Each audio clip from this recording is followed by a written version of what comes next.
ఈ రిటైర్డ్ ఉద్యోగుల విషయంలో నిన్న హైకోర్టు ఒక స్పష్టమైన తీర్పిచ్చింది. రిటైర్డ్ ఉద్యోగులకు రావాల్సిన బెనిఫిట్స్ మీద వాళ్ళు చాలా కాలంగా కొట్లాడుతున్నారు. చాలామంది దాదాపు ఒక 70-80 మంది ఏకంగా ప్రాణాలే కోల్పోయారు. అంటే బతికున్న వాళ్ళు రిటైర్ అవ్వగానే ఆ డబ్బులు వాళ్ళ చేతికి రావాలి. వాళ్ళ చేతికి వస్తే వాళ్ళ అవసరాలకు దేనికో ఉపయోగపడుతుంది. వాళ్ళ అనారోగ్యం ఇప్పుడు వాళ్ళకు ఆరోగ్య భద్రత లేనే లేదు. మరి ఆరోగ్య భద్రత లేనప్పుడు ఉన్న పైసలతోనే ఆరోగ్యాన్ని బాగు చేసుకునే ప్రయత్నం చేస్తారు కదా. రకరకాల అవసరాలు ఉంటాయి. వాళ్ళ డబ్బులు ఇప్పుడు ఆ జీపీఎఫ్ సంబంధించిన అమౌంట్ అయితే వాళ్ళదే, అంటే వాళ్ళ అకౌంట్లో వాళ్ళ జీతంలోంచి కట్ అయిన అమౌంటే, దాన్ని కూడా ఇస్తలేరు రిటర్న్గా. విషయం ఏంటి అంటే పైసలు లేవు, కోసినా పైసలు వస్తలేవు. ఇప్పటికే దాదాపు 8-9 వేల కోట్ల రూపాయలు వాళ్ళకి చెల్లించాలి. నెలకు ఒక 700 కోట్లు 800 కోట్లు రిలీజ్ చేస్తామని చెప్తున్నాడు. దేనికైద్ది అది? అయితే నిన్న వీళ్ళు కోర్టుకు వెళ్ళినట్టున్నారు. పదవీ విరమణ ప్రయోజనాలు అందుకోకుండానే ప్రాణాలు వదులుతున్నారు. విశ్రాంత ఉద్యోగులకు చెల్లింపుడు చేయడం మీ బాధ్యత. ఏప్రిల్ 9వ తేదీలోగా 2600 మందికి చెల్లించి తీరాల్సిందే అని హైకోర్టు చెప్తున్నది. పదవీ విరమణ ప్రయోజనాలు సొమ్ము అందుకోకుండానే ఇప్పటికే 80 మందికి పైగా ప్రాణాలు వదిలారు. ఇదేమీ ప్రభుత్వ సొమ్ము కాదు, వారు దాచుకున్న కష్టార్జితం. చెల్లింపులు చేయాలని కోర్టు 6 నుంచి 9 నెలల గడువిచ్చినా ప్రయోజనం లేకుండా పోతోంది. మళ్ళీ ప్రభుత్వ న్యాయవాది గడువు కోరుతూ కాలయాపన చేస్తున్నాడు. చెల్లింపులపైన కోర్టు ఒత్తిడి చేయాల్సిన అవసరం లేదు, అది మీ తప్పనిసరి బాధ్యత. ఏప్రిల్ 9వ తేదీ వరకు గడువిస్తున్నాం అని జస్టిస్ నామవరపు రాజేశ్వరరావు ఆర్థిక శాఖ ముఖ్య కార్యదర్శి సందీప్ సుల్తానియాను ఆదేశించారు. గడువులోగా పెండింగ్లో ఉన్న 2600 మందికి సొమ్ము చెల్లించాలి.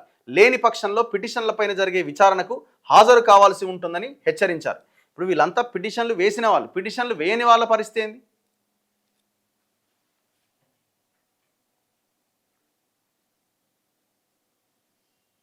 వివిధ ప్రభుత్వ శాఖల్లో రిటైర్డ్ అయిన ఉద్యోగులకు పెన్షన్, జీపీఎఫ్, కమ్యూటేషన్, గ్రాట్యుటీ, ఆర్జిత సెలవు, సరెండర్ సెలవు, గ్రూప్ ఇన్సూరెన్స్ వంటి పదవీ విరమణ ప్రయోజనాలు చెల్లించాలంటూ గత ఏడాది ఇచ్చిన ఉత్తర్వులను అమలు చేయకపోవడంతో దాఖలైన సుమారు 654 కోర్టు ధిక్కరణ పిటిషన్లపై జస్టిస్ రాజేశ్వరరావు సోమవారం విచారణ చేపట్టారు.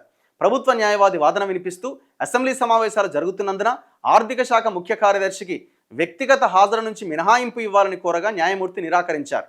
ఈ విచారణ జరుగుతుందని ముందే సమాచారం ఉంది, కావాలంటే రాత్రి దాకా వేచి ఉంటామంటూ విచారణ వాయిదా వేసిందట. రాత్రి అయినా సరే నేను కూర్చుంటే రమ్మనన్నాడట. అనంతరం సాయంత్రం సందీప్ కుమార్ సుల్తానియా ఆన్లైన్లో హాజరైందట. బకాయిల చెల్లింపుపై న్యాయమూర్తి ఆయన్ని ప్రశ్నించిండు. మొత్తం 3656 మందికి టోకెన్లు జారీ చేశాం, 1056 మందికి చెల్లింపులు జరిగినాయి. మరో 2600 మందికి ఈ నెల 31లోగా చెల్లిస్తాం.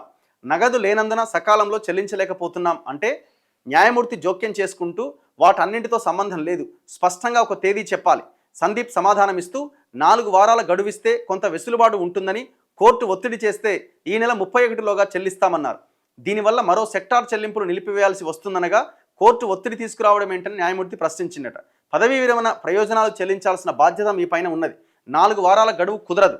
ఏప్రిల్ 9వ తేదీ వరకు గడువిస్తున్నాం. ఆలోగా 2600 మందికి చెల్లింపులు జరుపుతామన్న హామీని రికార్డ్ చేస్తున్నామని పేర్కొన్నారు. ఒకవేళ చెల్లించకపోతే కోర్టు ధిక్కరణ పిటిషన్లలో ప్రతి విచారణకు హాజరు కావాల్సి ఉంటుందని స్పష్టం చేశారు. ఇంత ఇజ్జత్ తీసుకోవాల్సిన అవసరం ఏముంది? పైసలు లేవా? మొన్న గద్దర్ అవార్డుల కోసం 11 కోట్లు ఖర్చు పెట్టిరు.